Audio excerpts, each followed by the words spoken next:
Aline moe si oku le mo'uka Fekika moe o wha'i mo'ana Ale ma'uka fu'ua Kala e konise nisi Ama e matapa kola Whakaamuno ai uko Que eu sei é fixe é bunga Tau maia Que eu punatu que mamao Que eu toa que pea moe Ai wala i moi kaho Oli atu ki one malama Moe fu uwha i he ano Koe whakamoho ni e lano Kua whonu he o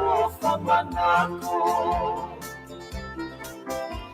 Te sia fia e ata Mano maa e na o kopuna Uwa inga he wau hingano Leki fotu mari o tuula I he ve e whai fio Uwa mei he futu komuna Kai ilo kokumanoa E matato matai olua Tau maia Que o punatu que mamao Que o toa que pea omi Ai vaila i moi kaho Oli atu que one malama Oe fu uwha i he ano Koe whakamoho ni e lano Kua whonu he o whamanako Tau maia Ko kore ke hufanga moa i he tala malo e whanua.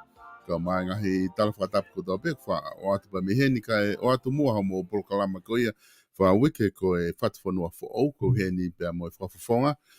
Tonga tapu fitu PAULA PIVENI PIUKALA. Ke ma whahoko te tau polokalama ko ia ki he wike ni. Ko hinga ko e makatunga o ku whahoko fo ke tāpuni ko ia. E whare area pongpong, pea ku ma lava lewa ke mai whainga maari he pongpongin, ke ma whahoko atua e tau polokalama ko ia ki he weekend, tari rei ki modol ko toa pe, o ku mo o slava mai ki lodon, ke tau kamata whantaha i he polokalamani, pe mo ki modol ko toa pe, te mo toki mamata i he polokalamani, i ha mo whainga maari, o ku atu e tari whiawhia, o loto mawhana ke te ki modol i he pongpongini. I he ahon whoku whiawhia ke tari rei Piveni Piukala, I he laine, pe me tonga eki Piveni, malo da mau e pongpongin. Ngalo e ngau e pe me tongana, whiawhia ke Piveni, tongana he pongpongin. Alo i tau lava solo e. Koe. O hufanga te bifa tapu iyo. O ku au fia mata uwa pia tongani ahon. Koe, koe. O whakatoa ku le rei bifa noa. Amana fuke tapu ni whanere au. O maari fo ai foi whafotonga bongbongi koe ke te aha kau whaafi no mologu ai kau whaafi ka koe kau memi pape Koe. ka koe pinis kalau ni be mo no pere toko na mai o whahoko mai ai tofro fola ni afia ka koe o go look forward koe hai me ko haage e foi mga wha koe Koe. Lahi pe o mea o te rei ke asi mai. Ane koe ngahi whototo ke kapneti. O wai pe mo ngahi mea. Mantui nei o siai nei o siai whi mai noa. E tāpune a white tau kosi. Koe. Ane kai i ko pehe. Lahi mea maho inga ke. Ene mahino mai a pombo ngipo. Hai mea toka ke hano loto. Mona tamai. Ai kone tu ko ia e Piveni ko tāpuni ko ne ai wharearea ko uhinga pia ke tāpuni ke mahina ke osi e tau wharearea wafe ua ka e lava ke whakahawa rewa tau wharearea ko ne wafe ua tolu i he mahal pehe ngahi wike pe ka hoko mai ki sune he ke tala noa i koe patseti. Oi formala ti pe fok ko pau ko e ne afio ke ne tapon mo fa vai. Ai o fa be he to be ru ka hau. Au tapon he to be ru ko ni wa go lau ke fa ilonga e ko ngata to fa le ko. Ai fa va le le. To pare le fo. Koi. Ai aku tau so atu foki koe ko tahaya ngahi mea ku o bakai ko ki ai ki mu a foki nai ko ne ava boe fale rea na ulele pe ko ya pa ko ne tapuni pe ku haere mai tu tapuni ko ne osia ka ko ne tu he tai mi hange o ki liliu e fonga ngau fale rea tai ni o ku lele pe o alu pe ni se wa o se tau ko osi ha o ta un ko mea o ni ke patseti ke fa ava ko tau to fale rea ko tok tapuni aku me no molo e fale area tai nim ke pehe pi ven pe ko Boko ki foi te mau pe ia ma va e ta uni. O fo e tau fo o mi te ai de le me gani. E o hange ko lau ne o sta onu ke tapuni e a fito tise. Fitu, koi. Pe to fa be u ka. E de u ko e to fa le hoko. O foi lere mai a goni ko tanga tau uraki pe kawa e tui ko ai tai fi mari na fioge. E taimi o ku wa vai fa le. Ava fa le. Ua o mahino ke se a mahu inga o di poti ko foi se si dia ko na to set ko ni na ke ka u ko kala e fa se ni ka Koi. Ko mahu inga ia ai se a ke o mai e uri poti ke tala no fa le tau hane ko mena foto ko ke he Koi. ko sai kamata ke tau ngawe ke uhinga le ke uhinga ya ko mo mama Koi. Ai ko ne tu ko ni i he tapu ni ko ne e fale area pongpongi nga he os lahi apita nga he ripoti ko mo o si o ke ai fale area mahalo ko ai be nga ripoti o ku te kilava ke mo wakai ki ai ka ko ne tu ko ia te watu ko ke whakaava ko he topero wika hau ke mo hoko ke patseti o ku ia whakawhia maria ki mo tolo whakawhawhonga ka kaipe ko koe o ku whewheho wakai ki ai ku ai be whakawhia maria ka koe pa mo ni he ka whawhawhonga tu unga ku ia e ngahi ripoti ko mo lava sio ki ai ki mo ke mo manga tu o talanoa ki he tau patseti. O i o ilo o ki he toenga koe. Ka ki au, hange ko lau ko pesete hiwa noa ripoti te ke whātara noa ke. E ngahi ministry la lahi whanua. Ai a koe ako, ministry pulngau e ako, te ke mai nau ripoti. Ko pulngau e mo ui te ke mai nau ripoti. Pulngau polisi te ke mai nau ripoti. Ngahi makaturiki mahu i ngai ai pureanga on fare le pureanga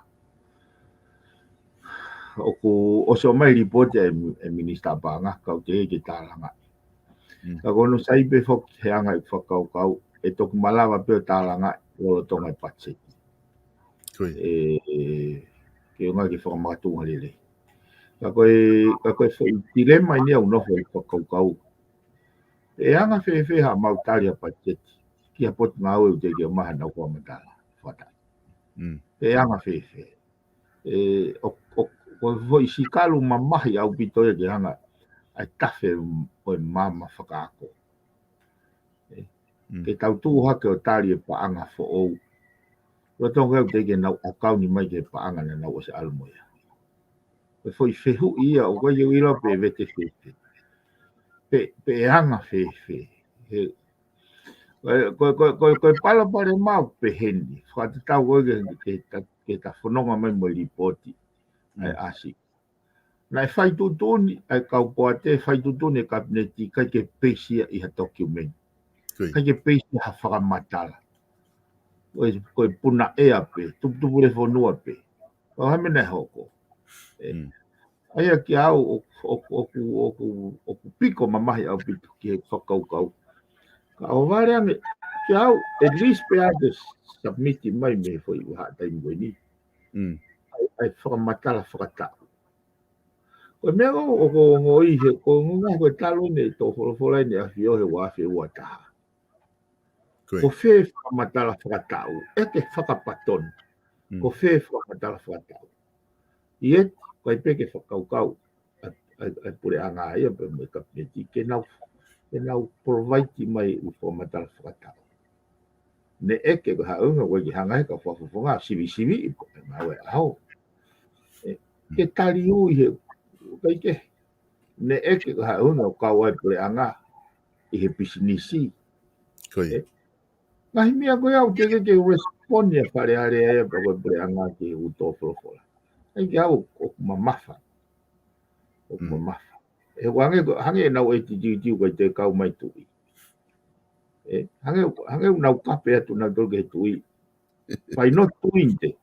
Koi. Te tape solo kapa te ke whaha whekau ko ho whanau. And they completely ignore you. What would you feel? Whakatupu i tā pito,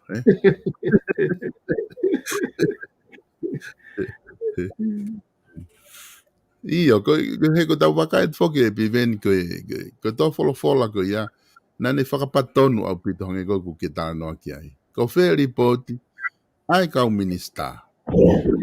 Kua nane o stuhui hanga tonu mai pe ia ko kau minista, ko whea homo ripoti, mahe no pena tā ripoti kau. E kau minista ai henga hi whare area ko ia ki mua. O mai ke taimi koe na tō wholofola ai. Pete au mai whakeni ke konga koni ni tala mai koe, o kai ke totoni ke kau e pure anga he businessi. Ai ni koko tau whihanghanga i mo ia i he lulutai. Tamai pure anga ia kai ke nau kau na to he lao koe ni o public enterprise. Ai lao koni ni tala mai koe nau kau pe ai o te laka he tau e taha. Ka pau o ku kau e kau minista he toko ni i he kabineti he poate koe kau taha wapuna. Tamai ndo koe nau kau na tol o koe ke apply e lao ia koe public enterprise ka nau tukaku. Aka kuna wandana tol he ha. Ai ko pago ke apply ai lao ko ke whakalere business anga hi poate ai pure anga whakalere ke tuku hau ka kahi. Ka kuna wandana na tol i ko hui fogia o mahu inga ka nau tolu ka paure o pehe ka ku fe mea mo whakamalu ai pa ka hinga o atu ai tuku hau ai ka kai o whakalere aki ka pa ki andai public enterprise law duke ka pa ai ka mo la mo doria mo ai whaleare ke na wobe na tolu whakalere business hi pehe o ai baki ni ihe ko na ki business be na tolu ke turiki ko ke ka wai ai public enterprise Kaka umea ia o ku na to folo ki ai ne afio. Ai ku ta sa da tolu ko pe toka nga pure anga ia na hok pe na tolu ai mea ko ia. Ai ko foi konga peni o kamata ke ta ke se o te kai kakai I he mo nga debate ko ni ko fai fale area. O ku mahino rewa ke ko tu afio I pe tu ka pa o ku lava ke ne fanongo ki fale area. O ku kamata ke nisi o ku ngā ue ka whafufonga ka kai o whai mea ngune tala. Tu kamata ke ngā ue ka whafufonga ka kai. O sivi ngā ue e pureanga. O tu maka whai mea pia taha whakalaka apito ki mua. Ko e ngofo iua ko e ku ke whai pe tau fusi mo anga maheni. Nai tahana ne whakarea mai ko e. O kuna ne o mai he tapokalama ko o siu ne ta mai ko e past practice. Ko e o ngā ue e ko past practice ko e anga maheni ia. Ai wai ni ihu ke tau pe he anga maheni he. Ia ngā piveni, Lau maari fuki ai ngau e whakapiko. Koe ke ngau e ata mai ke innovative, creative, ke lawa improve. Ai koe whainga koe whakapiko. Nau tau whape ke anga maheni. O comfortable ange anga maheni. Koe ke toi mamahi hoto uto he whakaukau. Kai ke, ka kono mo ni, nai mombe e kama usiona kai ke aggressive hono sivi e pure anga. O hange koe whare I kone whae kau wha mau whatui. Nai toton ke viri taki. Nai toton ke whakaviri. Mea ui koe tau tol koe whakaviri. Kono uhinga he kapau he ikai ke whae hui whatongia koe ia. Ai toko o iku o more paanga tu hau more mo ui. Ai ngahi palapare mai whekuki mai whanua ka pau he kai ke whai ho tau mai whatongia. I go look forward ke hai ai tofolofola ko ni he tofolofola fa si ko wa fe wa ki mo ai to atu na na ne pe he ai mahu inga ke o mai ngai fotu tu nga wa pure anga tanga no I fare area pe u hinga le le ya ka it makes sense he ko fare area wa ka to ai le o ka kai ko pure anga ya so ko foi me fo ke ta wai fa language ko pure anga I no fare ha ko ni sutone ko pure anga o ku kawa executive kawa ai fare area kawa ba mo fa mawa ko va ai tolo pure anga ka ta wi fe be da tolo ke pare mi mo ka ne ti ko na tolo pure anga pa te a di executive ai ko na tolo ko na function ya na tolo mo na role ke implement a direction of mo budget of cost tuang e fa ata mi fare area ai make sense ka we be ne afio o mai o tala ngai ai langa ngau ke ne tau I pore ai ngai pore fe taula como fonua I fareni ai o ne be I he fare area ka e ai ke tala ngai be he kabineti pa na fe takai be na tolo takta ai be na tolo na fa ka kau o ko ke ma ka to ai de o ia takai ai ko ma u inga ga we ai kio ko look forward to is no go hai e ko hono mo ni masi de ko la hanga ko e mahino e sistemi ko la hanga ko mahino ke anga foto to patse o te ho ide de masori kita e langa ho to ulu on he apau ko ku inga papau de te lau ha me aku logically connected cohesively coordinated o how he fa fi mali fa tamai tai mo te lawa ha mea fo paki ai ngahi lao whakania tula ia hangi ni au tau alfu atu tupure fonua si he fukonga mama lo tu mea ko haka mamai whata mai ko ia tau amana ke be piveni ke wika au ke frava ko ia e mau he whare area ha tau whare area le he tala noa I ko tau patseti pa tau mahino ang ako manatu ko wakai he fofoki ki he fo I video na ke share ho pesi video na e hanga he toko taha o whamatala ai ke he ko ia o politician me he leadership me toko taha takilere me toko taha politician ni so ko foi video maari he te whanongo ai ai me au mahu inga ia ka politician me au mahu inga ia ai toko taha ko takilere ia leadership ai aku te seo tu ko ki ai o ku ai pe ume ai was fai pe tala no ai ki ai ka ko ka to ke na do kanga o pa ka fai ke hei e ko tu mahalo ko me ak to la he ka ai ka politician to la he ka politician ka to si e ka leadership I ono fogalere ko me a he ku ka ke ka tu mate da to hoko atu I ta fa ko fa area I he ili ko ia o mo time ko fa vai fa area e lahi le ba umea te tau sio ai pe mo kakai lahi tala noa ke umea ko ia he ko tui maha ko ta report ko ne asika maha ko tau pe a honi ma ta foi programa ta io sio ia o te ko ke hu mo hu ko ni ko ai tala noa patseti ko de ta fa o se ta report asika ha wika hau pe a o te ko ke patseti ia tau lele le ba mo fa ta ha pe patseti le ba mo kakai ko ia time le rea pito ko wakai poki e piveni ki he o ko ai ki fili of sakolo ko wakai poki ai ko ai ngo fine ua o ke he fa mandala ke o fine ne ua me he poate ai patoa o kuna fili of sakolo tonga ta fitu yo wahenga pe mo tonga ta pongo fulu ai ko se sika fahina pe mo sovia petelo le fu ai ko e koni tu ko ni o fai fili officer kolo I dai ni me ngahi wahe ko toa tonga tapu ko foi wahe pe ua ko ni kai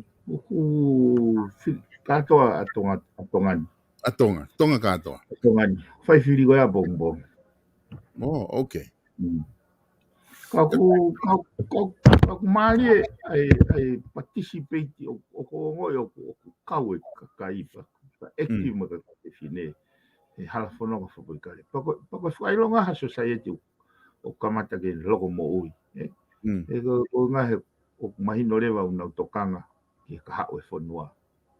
Koi. Nau tuu mai ai o.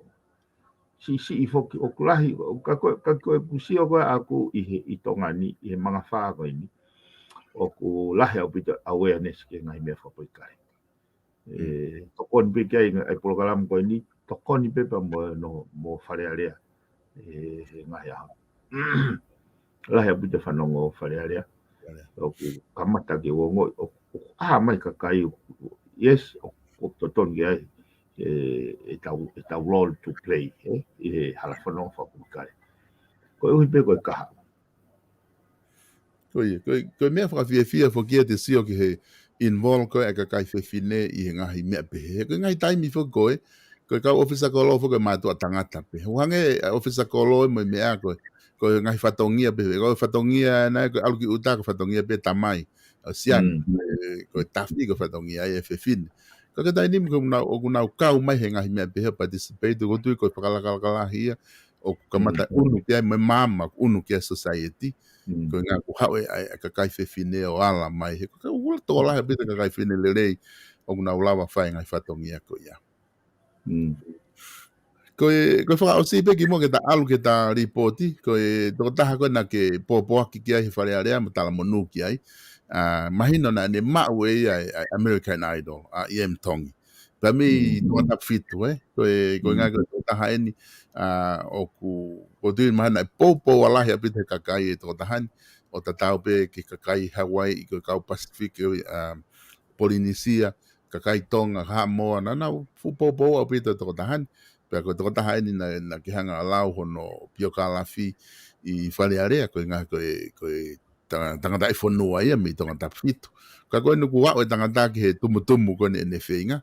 Ko tau tui pe mahana a wawe pe hataimi e whau atua ki tamako ni he koe kauen he kau whafufonga international o whamaman lahi. Lawa tokoni ki mahalo kata whainga mea i tongana he tak mamata pe wai hae piven. Monia pitsolo e pa ko whaamo mai ako e whanua ni ai. He mea koe ni, he tauhanga whehu ia ai nau o tautala koe mea wāre he whanua ni.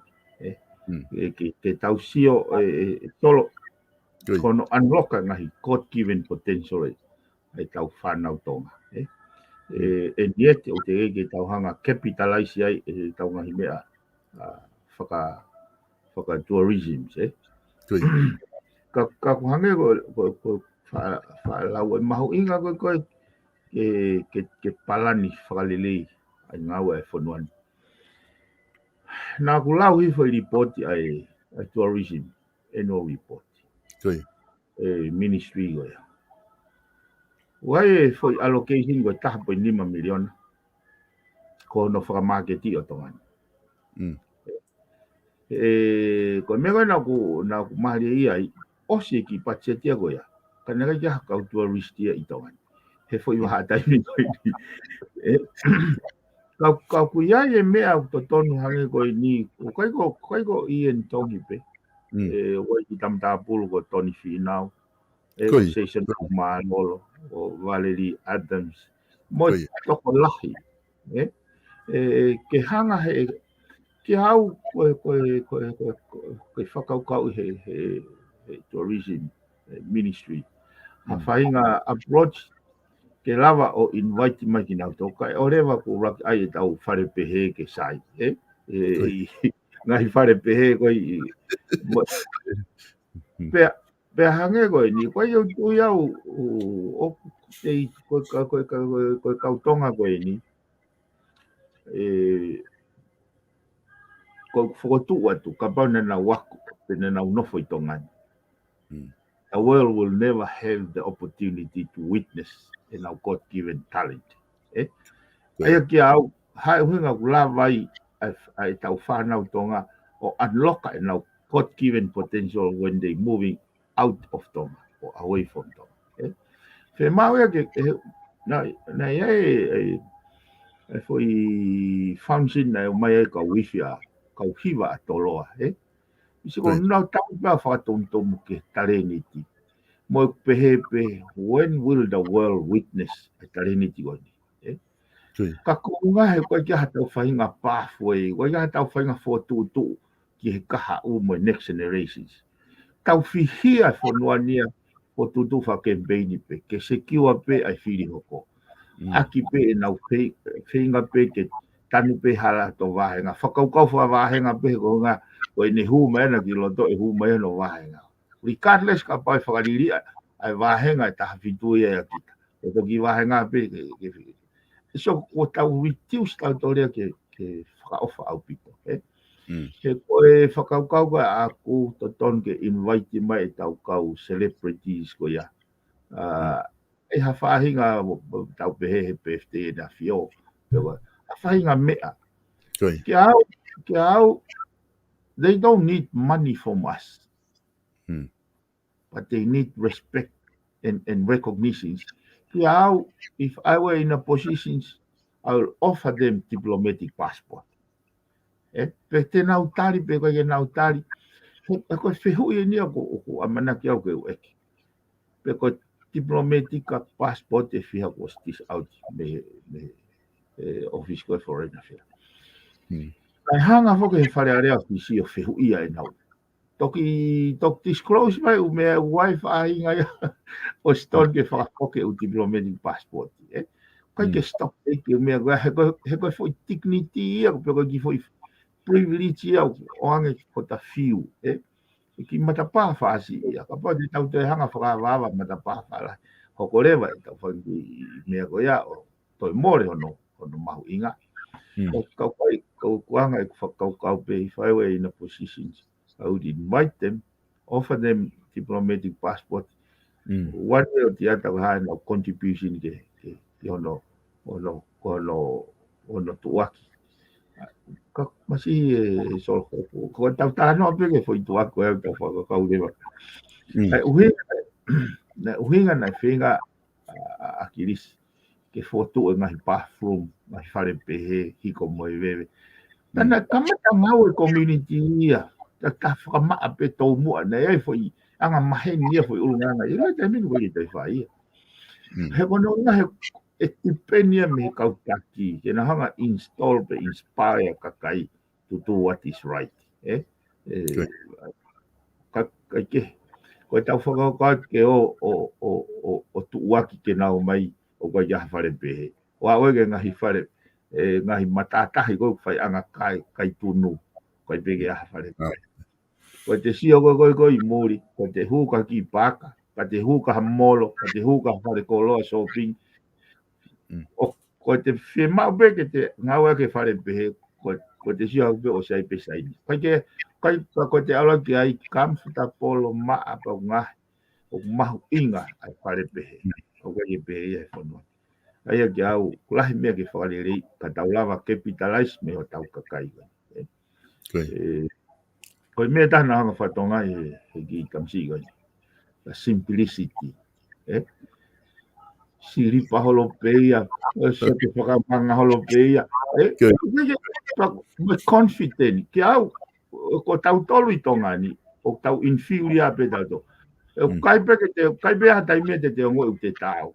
He anga whotutua tau tolu koe. Sio ke lau maari ki tamsi koe ni, ane confident, koe ne koe amazed pe he mea kau koe ke very simple.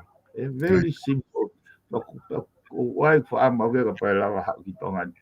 Ene hanga o ange ha whainga aspirations. Ki hako tupe whonuan. They can be somebody. Pa koe ke pehe ia whemau ke su, whemau ke suti. To be somebody. I like simplicity. Pe koe mea ko whetau mo whare area. Mea ko tō pēa miki.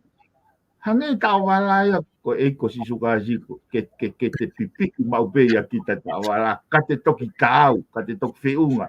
O kongo ia wai mea, wai whakatamai. It's a mental sickness. E kuanga e kongo i. E kuanga i nia. Nei foi aho ia solo nei. Nei ki kovi hoku ke tehe i whare area. Pa hanga ua o vete hoku tau wala ko ngā. Ko ne ui mai pe o whai ngofua.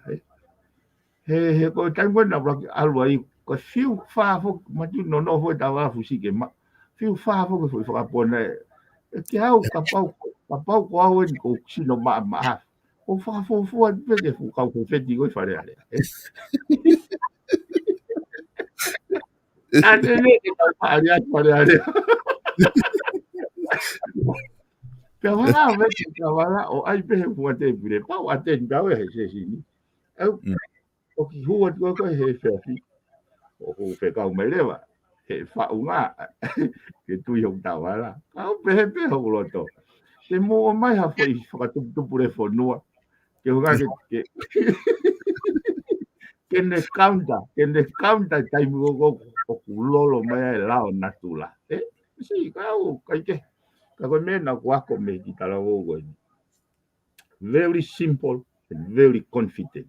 Kaya ngo ako nga pe like wa holo mo silipa holo go be o feel uh, inadequate ke pe me ngo o tai fe si ko no fo fa ka pa na ko ataka en go ni tongan. Kaya tau tera ta la yo tai fo pa al tu ma ta wa la ke la.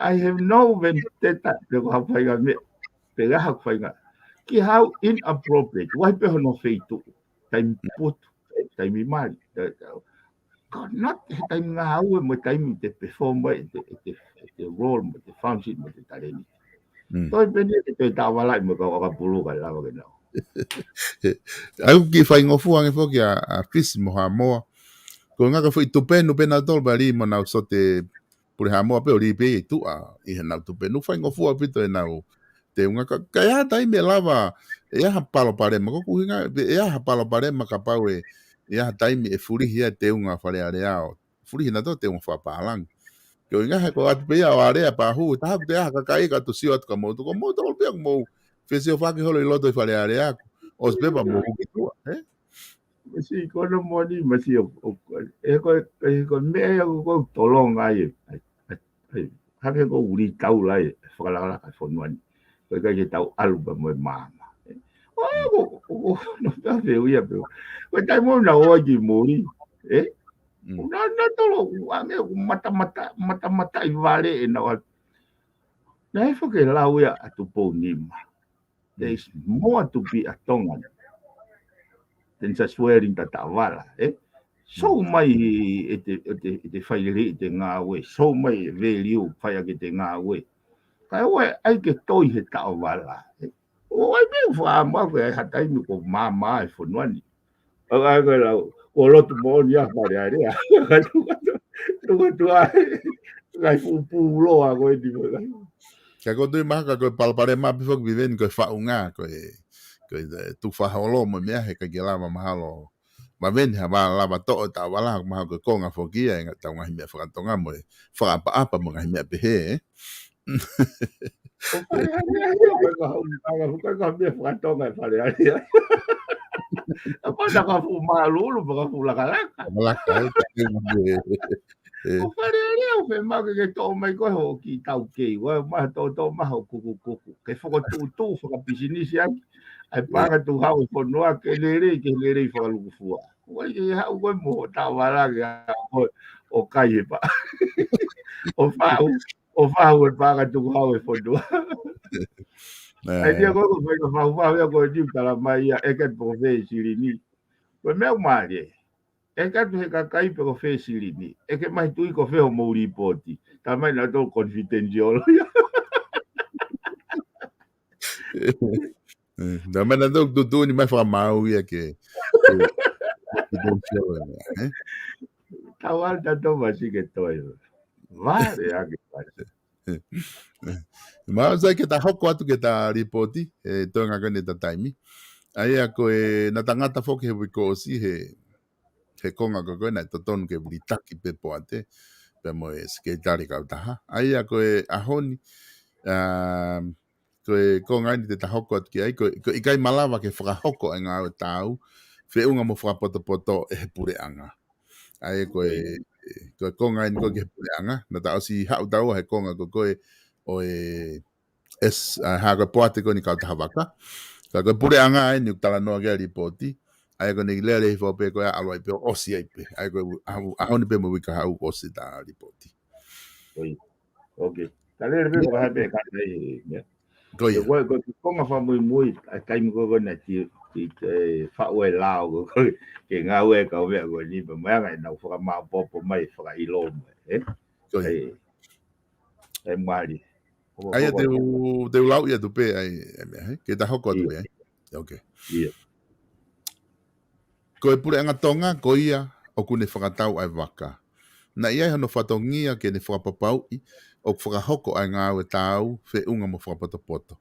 Ki mo apea whakahoko ai whakatau. Wa pepa whakotuu ko ia ke kabineti a ho watolo e peleri wa whe mahiwa.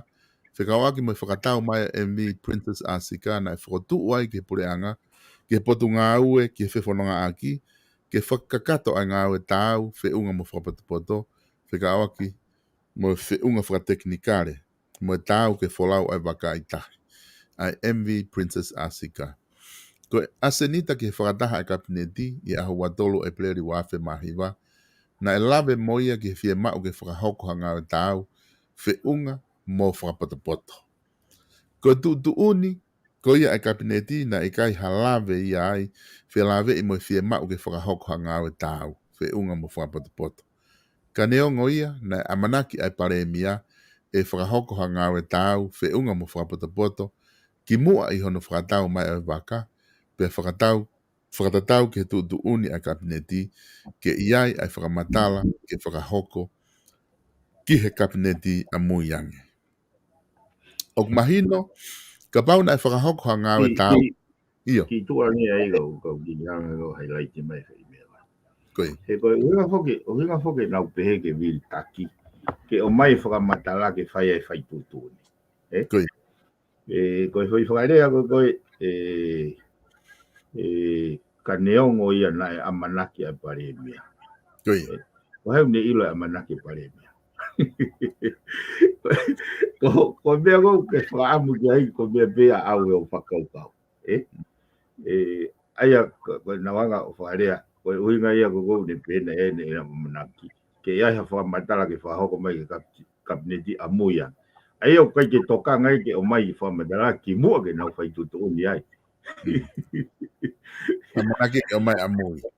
Ke toko mai amui he koe ha. He ko o sai tutuuni ia. Uhinga e turoa koe whakaukau. Nai kai ke whai he shipping i hanga awe. He nai rak o mai whai direction ia mehe. Ai kolo, o mai me o longa.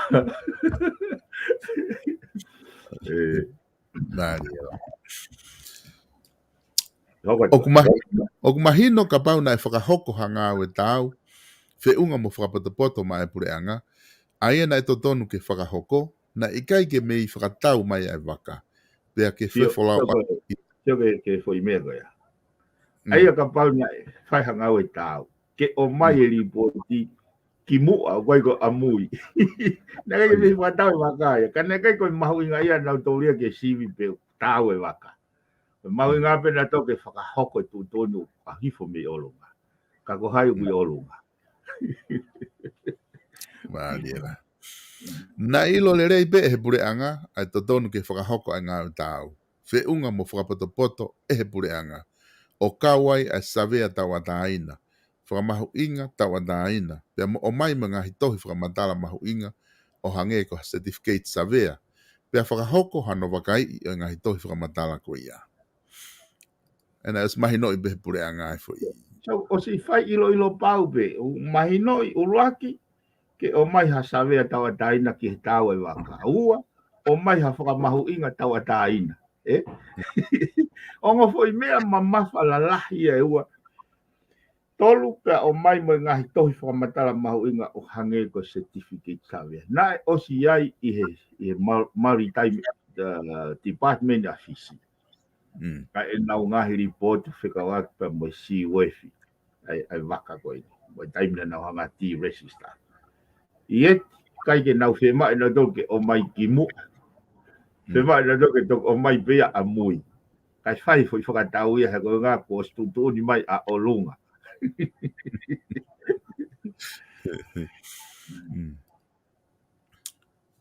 Neongo ai tuun kabinete a hoa dolo e peleri wafe mahiwa, whekau aki mai whakatau mai a MV Princess Asika, pia mai fie mao ke ia e whakamatala ke whakahu mai ki he kabineti, ko ene mahino lelei koe ke he pare mia, i he ngahi uhinga lelei, o ku ikai totonu ke whakatau mai MV Princess Asika, te eki ai ke whakahoko hangawe tau whiunga mo whakapoto, pia koe uhi ko tokanga maupe e pare mia ke iai ha whewhalau aki, o ku malu mo whahlaraanga. Ko MB olo waha o whangofua ke kei wholau holo i he tuunga uki kai malu, pia i kai whiunga ke whewhalau aki, pia i kai ke whalalaanga.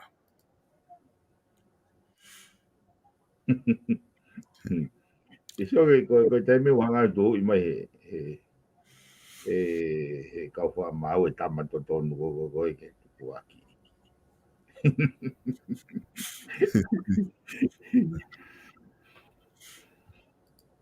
Ko e hoko atu, ko e fie mau ko ia ke te whoki a MV Princess Asika ki fisi, ko e hui ko mau na e hoko ki ai, lorotonga e ne whenga wholau mai ki tonga ni, ko e hohaa ko ia na e whakaea i he whare area whikau aki, mo e waka i he ahohiwa sune wafe mahiwa.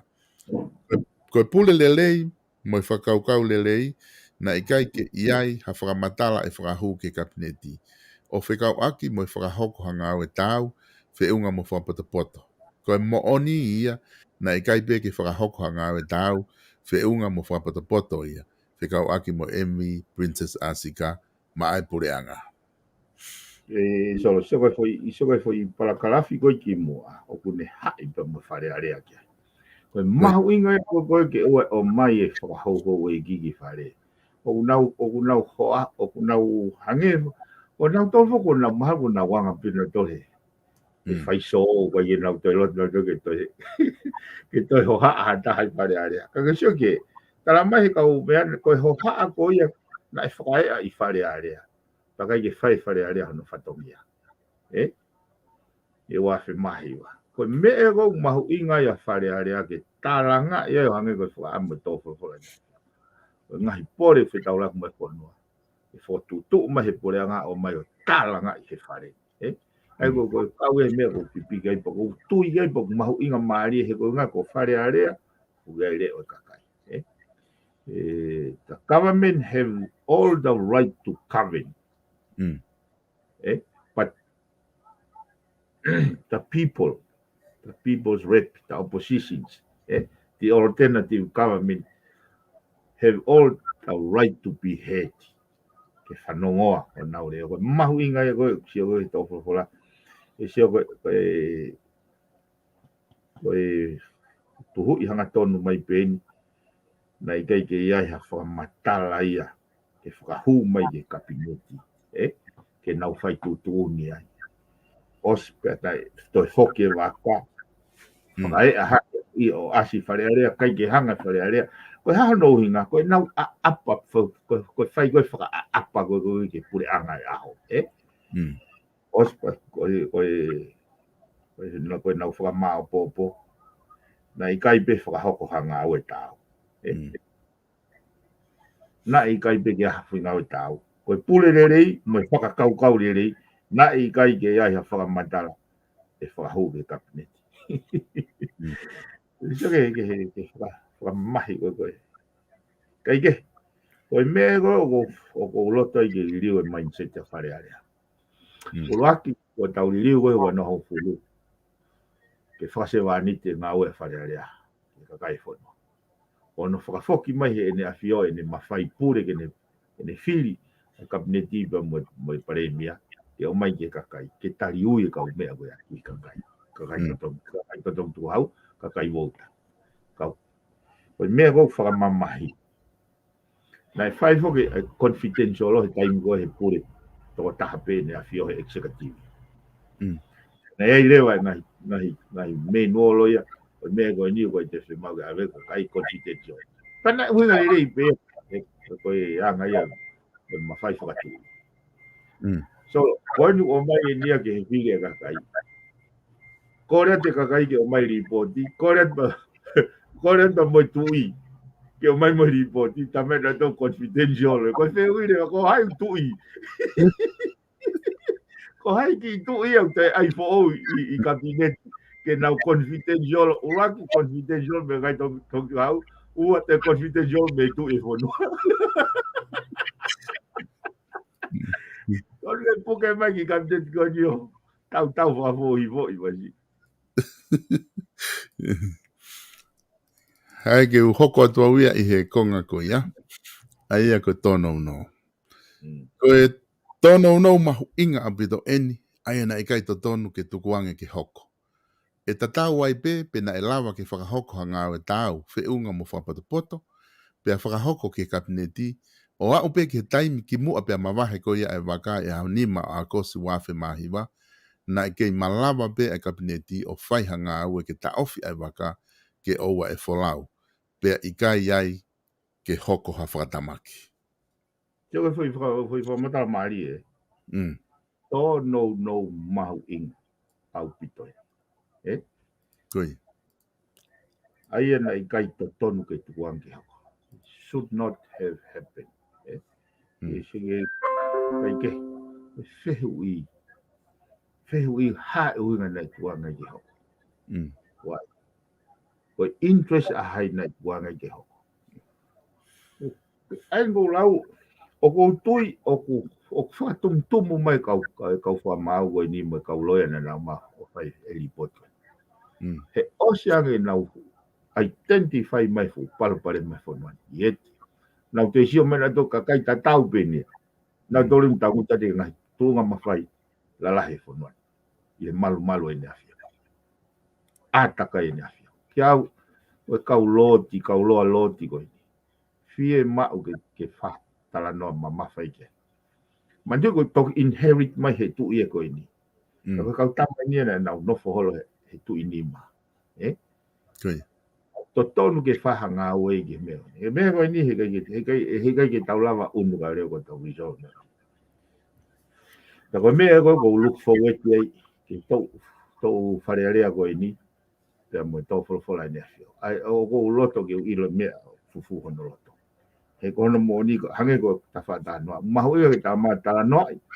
Au ka hao pa puri kare whonuan. E fuante e pire e maa. Oe mai o whakaukau lawaki. Ai ko si ai ko kau fa fare area o e mai asenita fa foi tui o mai o tala no mahino e ko meo ko yo wirifia ko yo ko confident do ke ure ake meo ko loto mo wa e ko ya I wo lo yo no foi ko faka kau pana ko meo ko ni ko meo ko ni so ne lo na alu ki tonga tapitu o kore e na palala ka pau ku nau ofa he nau whanau. Kai kiu te palome se au ha mea taha te uwhai madona. La loto ke hugi loto ake fo ko mao e foi confident go ya. Ai falala a toa ta fit. Ko uhi ke pure I le rei ai tu hawe fonua. Ko uhi nau whanau. Ai pa ko uhi ngai o koe kiu toi nenu, koe kiu toi rafe, koe kiu toi. O ku loloto ka aue ai foi COVID-19. Na hanga e toa ta fit o mai. Ia o na whalala. Ka ke sio hifo ke ngai hifo. O tono no mahu inga o pitoni. Na I kai peke to toni hoko ngai whatamaka. Ka koe unga koe tau o, tau tō koe ka whafufonga, o tau hi wā, mo whakahau eiki. I he fu taimi, na to toni ke tau kailanga ki. Ngai isi uko ni ke wai hoko. Neongo ko hono whaka osi, kua whakamore noa ia e he pure anga ai paanga fisi e no kiru. Ka kua more noa ai ma ngahi mo uia. Ko os whakatu aki foki ai ngahi uhinga lerei ai komiti whakangofua ke whakatau mai ha koloa ai pure anga. Ko e area pau ki hono whakatau mai o MV Princess Asika, ai ana e whafofonga e Paul Kalaras, pia mo Eren Mone ai pure anga, na e mau ai ai ngahi whakahino hino ai komiti whakangofua ke whakatau mai ha koloa. Aia koe na e whakahu mai e he paremia I he lolotonga o ene whakamatala whamooni. Ai uhinga nia ki ha ki he uhinga mea ko ni ki he Uhinga procurement. Uhinga procurement, O ko sia i ngahi makatuunga uhinga lelei ke nehanga sivi ke ua hoko ai ha palparen. Nai supersede pai pasia. Kai te ke hen mo mena fai kontreke kau tani hala. Nai to oia mawahe me procurement, Ai ko palparen mai ya. Ai kai ke mui ke ngai uhinga lelei whakapoto, Kana ngau e ke mawhai. Si o tamai nai mau i ngai whahinohino e ko mit whangofua ke whatau mai ngai kolo. Solo hange ko umea kon ko sia ko i whare area. Alo hiki wahenga, ngau e ke tohi ave tukai. Ko tohi ave takai, ngau e ki pe ko ki administrative matters ka bawa kau folau o ko o maha whakaafi. Ko toha tāpune whare area pa security mai, Security mai pe ko mea ko fotu at ke folau ia behalf e whare area. Ko foi ave takai ko ke hiki wahenga allocate ono 1.50 miliona ke foi hiki wahenga ko foi ave takai ko ya te ke mai foi paulo tu ko ne pai ko ne ko sio ko swape mai pe he report neongo ko hono whaka osni ai whaka ma opo ua whaka more noa ia he pure anga e ono kiru toi more noa ia mo ui he noa ia ka ia haola ko mau pe me ko o fei nai ka ha o fonuan ko tau fa nau ka ia ke tau fa ton na mindset ko ni mo na fo du pe ke faka kau pe hato e lau pe he tau fa nau mo nau fa nau Harry Potter tau ai more noa ia e nau tu hau pe more noa ia mo ui paina faka kau e hoto Ngai whakahino whoko e ni o ilo lahia ia o kawai a Paul Claras. Ko kupta hiwa ngai whahino o ko mit whangofua ke whakatau mai ha koloa e pureanga. O ku haa ia i he ulu itohi whelotoi o e area pau o pehe ai. Ko ngahi area pau pe whelotoi ko toa pe kia ngahi prosek whakalakalaka kua pau ke whakahua tu ia ki ko mit whangofua ke whakatau mai ha mea e pureanga. Ke wakai i mo tari ki mua pe to ki whamooni ki ai ai ngahi whaahi whekau aki.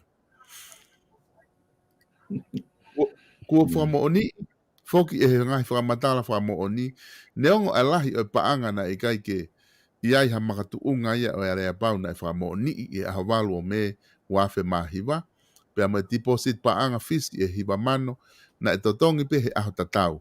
Na i toki whakahoko pe e he kau me mipa ia o ko mit whangofua, ke whakatau mai ha koloa e pureanga ai nau ngahi whakotuu i aha wanoa mai wahiwa o me wafe mahiwa.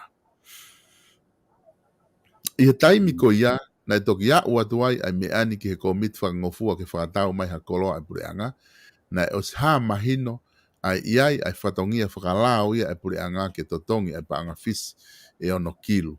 O tatau ai pe ko i haha ngahi whakotuu e omi me ko miti whakangofua ke whakatau mai ha koloa e pureanga, pe tatau ai pe ko i haa e tu uni mai mahu inga o MV Princess Asika, ko i tokolahi o kau me mipa na nau pehe o kumahino pe ia i he taimi ko ia na o atu ai ke tiki nau tolu ke whakau i eni kua os whakahoko ai tu uni ia ai kabineti ke whakatau ai MV Princess Asika. Sige mari, os ilo tato to time na tuko mai e ke fai me ko tu uni ka ko hai tu uni kabineti solo. Hai tu uni kabineti. Ko pare mia pe. Ko poinia ki au ko hono toi fo tu mai pare mia mal holo ko ke ha o sea he reserve bank, o sea he poate reserve bank. Ki au ko kape mai ke kakai. That is an insult ke kakai ako mo kakai fo mai. O sie hono highlight mai. E whakaware ta e magatunga. Me kon ui ko fit and proper persons, Koe te industry for one highly regulated ka koe aviation ni pa mo paanga mo finance o kau ko ia hata os whamama ka ko mahu ngai ake o hake u report ko ni he taimi o ne ka noai pacheti e kulahi e fotunga ia u mea o ai more no ia paanga tu hawe kakai ia ki motoa ko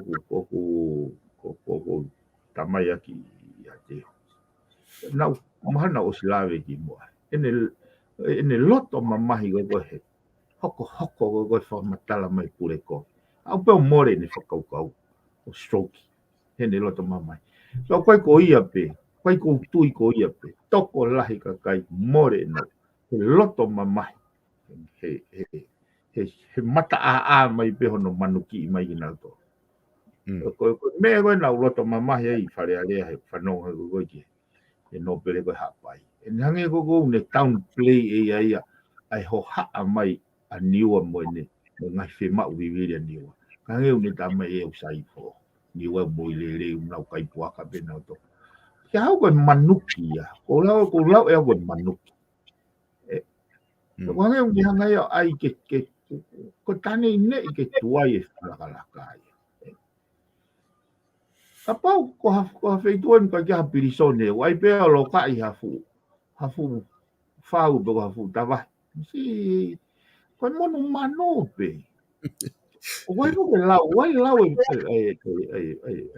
lau e philosophy au pe if you feel pain mahino you still alive but if you feel the pain of others mahino you are human being koe whakarea koe taha ka pau o kui kai ke ongo i koe halanga hamamahi koe simate koe ka pau kai ke ongo i koe mamahi e kakai ke he koe koe human koe mon manu koe kia hau ku mahu ingat if you don't feel the pain of others you are not a human being ko me koe na ku roto mamahi me koe pa na sle mea mata papa alo ko I walk away ma whainga te pire o kai ke tis out te me koe whakapapa i he sense koe whaidea koe koe whakapapa tau wala mo i whakaheke heke koe kia au koe tae whakapapa lahi tahai ai kai ke te treat artist ke ta tau be mo te whakaukau ka kita ke asi mai ngahi mea ko ni pakongo ia puta au ia wai pe family tono nau la vea he loto mamahi he umea pe he ni ka ko ilo toko kau kai ki toton ke hoka meha pure anga taku ko fonua loto tau te ka pe sol ko mea ni kai pe kai tuange mahalo ko ke konga ko ni e piveni o ku ko ne oceania e foi konga ko ni ani ko ta ha ngata ma te ngata pe he ahon ko nga ko osia ta taimi ka ta toki ko sai be ko konga ta ha ma te dalere be tawa o se wika u e ki me be ko leila i fa ma bobo bete he ka ta fulau ka toa fa ma bobo i he programa o se i konga ko mo ina o he lau te ungai ko mata ke ko pa ala he sio ke ai no ai ko ia he ko vai me ko ta sa ke ma inga apita foi konga ko fa os na lau ko tata wai pe ia pe talma he me a reportia na tata wai pe ia pe ko pe tari he porque o meni pe kai tata wai pe porque ha tu unga ko va ka pa tata wai pe porque ha ma inga ko os fa ho ko tu ne kapneti ke fa tau o fa mama he apito e tunga ka pau no lau ko me ko na ma reportia kai ku sai be malo pe ku lava da programa ni kata toki hoko atu i he wika hau he ta programa ka tu te ta whama bobo pe o se toenga. Malo sol. Iyo, okay. Malo pito piven ofat. Whamalo atu ka modolo e kainga, he lava ko ia e tau prokalama ko ia o e ahoni, e FATUFONUA fo ou. Ko tui mahalo ku ma haupe ke tāpune tau prokalama, he ngata ko ni e fo i konga ko ia. Ko ngahe ko e konga ko ni ki toi wha osko e fo i ripoti. Aku hoko atu rewa e tala noai, he konga ia ki he minista ko ia, whiwhananga aki malolo.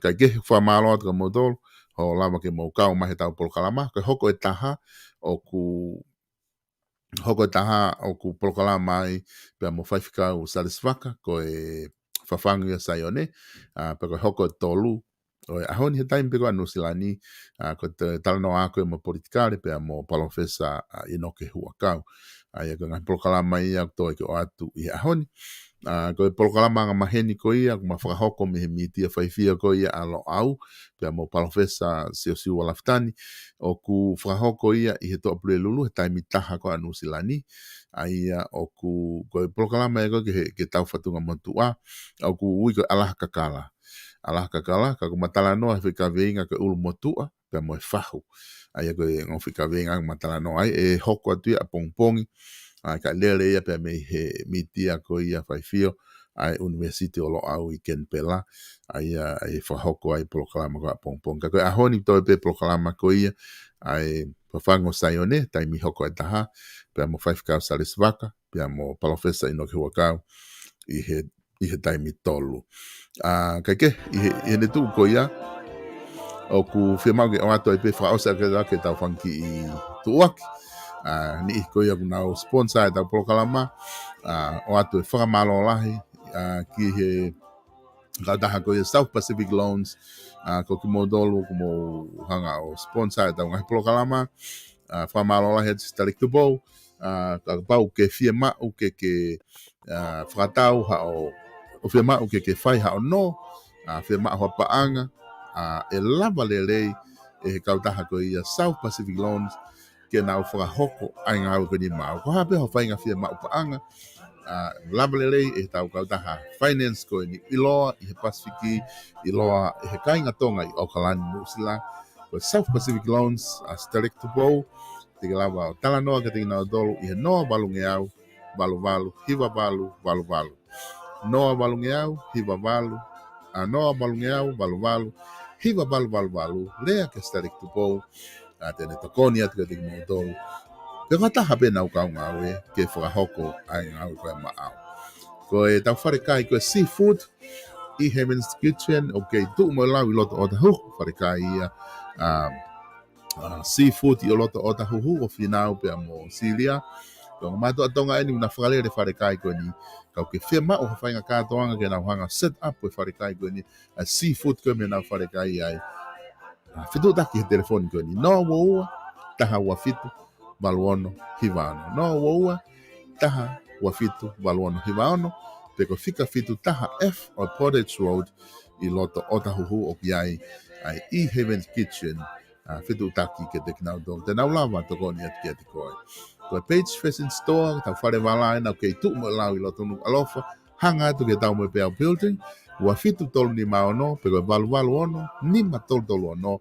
Koe vala kakai tangata, vala kakai whiwhine, vala i whanau, mau katoa. I loto ai, i he tau wharekoloa ko i a Page Fashion Store, i loto nuk alofa, lahi apito ngahi wala ai, te ke lawa tori mo whiri ai, whakatau haa wala ai, i ahoni, kiria na ki tō mui, te teo ke tok o atu ko ia ngahi uta ia, whafuafua atu ki he mahina ko ia, ka hoko mai e tok o atu ai, ai tahana ngahi uta ki ai, kaka ngahi wala na ke i whon, apito pe, ai wharekoloa i ai.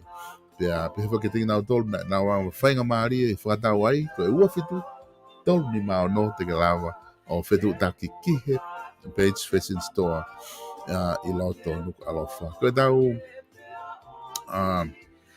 live stream o ku mau kei loto pe ke whaongo atu te mau lava tokoni atu ki te koe o ka pau ke whia mau ke whaita i hao whahinga kātoanga putu pe koe maari, pe koe birthday, pe koe graduation, pe koe family reunion, whebe whahinga whaitu ke loto ke whaita i ai, te maulawa aloatu mo e me whaita live i ai, live stream i ai ho kātoanga i he whaitu ko ia, ko e telefoni pena te ke lawa whitu taki mai noa ua taha, ua no anima, no aono, no afitu. No wataha, ua no anima, no aono, no afitu.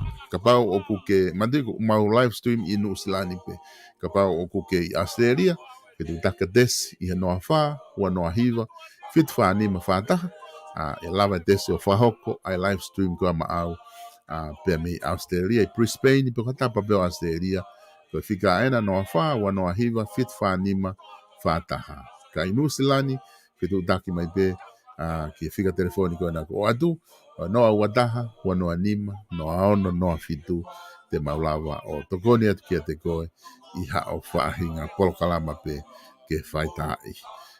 Ko e totongi, telefoni mai pe ke tatala noa kiai, te maulawa pe o atu totongi matua ki whaatui, ke lava i hokatoanga, pe lava tokoni, ki he ngahi polokalama ko ia, o kuma o atu meheni, pe he vipon media. Malo apito mo mea mai, ka mo mea tau toki whelongo aki, i he hoko ko ia ai taha, pe moe whawhango sayone, ke mo mea.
Fakaniwa